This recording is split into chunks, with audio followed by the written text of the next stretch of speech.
ইউসুফ পাঠানের সমর্থনে শুক্রবার রেজিনগরে বিকননগর primary school ময়দানে বিরাট জনসভা অনুষ্ঠিত হলো।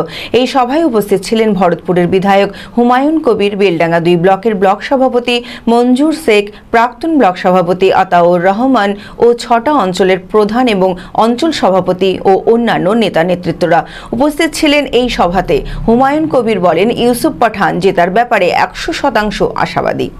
মানসিক স্বাস্থ্যের জন্য সবার আগে যে নামটি মনে ভেসে ওঠে, সুস্থ মনের ঠিকানা মনোবীক্ষণ। যোগাযোগ নাম্বার 7477799516। আজকে আমি এলাকার মানুষকে বলতে চাই, রেজিনগর বিধানসভার মানুষকে বলতে চাই, নওদা বিধানসভার মানুষকে এখান থেকে আওয়াজ তুলতে চাই, বেলডাঙ্গা বিধানসভার মানুষকে বলতে চাই, ভরতপুরের বিধানসভার মানুষকে আমি দায়িত্ব নিয়ে ফার্স্ট পজিশনে লিড করে দেব। আগামী 4টা জুন দেখে নেব।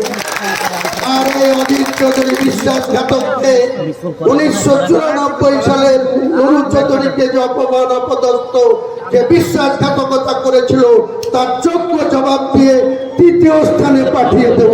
এটাই আমাদের অঙ্গীকার, এটাই আমাদের শপথ।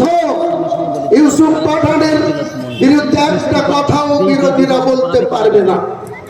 অজিত চৌধুরীর খুব জ্বালা ধরে গিয়েছিল 10ই মার্চ, যেদিন ব্রিগেড ময়দান থেকে মমতা বন্দ্যোপাধ্যায় ইউসুফ পাঠানকে নাম বহরমপুর লোকসভায় প্রার্থী হিসাবে ডিক্লেয়ার করেছিল।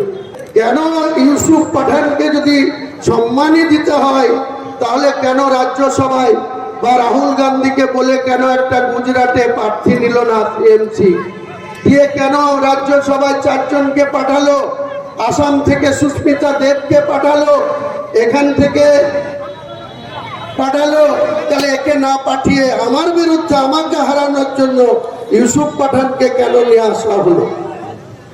এটা তোমার বাপের পৈতৃক সম্পত্তি না অজিত চৌধুরী।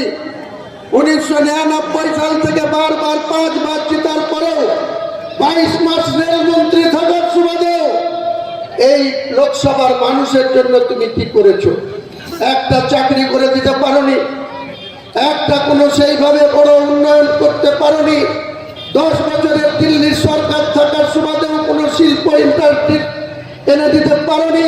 শুধু মিথ্যার ফুলঝুরি দিয়ে আর কোরআনের 2-3টে আয়াত মুখস্থ করে মুসলিমদের টুপি পরে জালসাতে গিয়ে দুটো তাদের কাছে কথা বলে বুলিয়া উড়িয়ে মুসলিমদেরকে টুপি পরে ভোট নেওয়া যায় না, বারবার যাবে না। বি কেয়ার পলিটেকনিক কলেজ 2024-25 শিক্ষাবর্ষে ভর্তি চলিতেছে।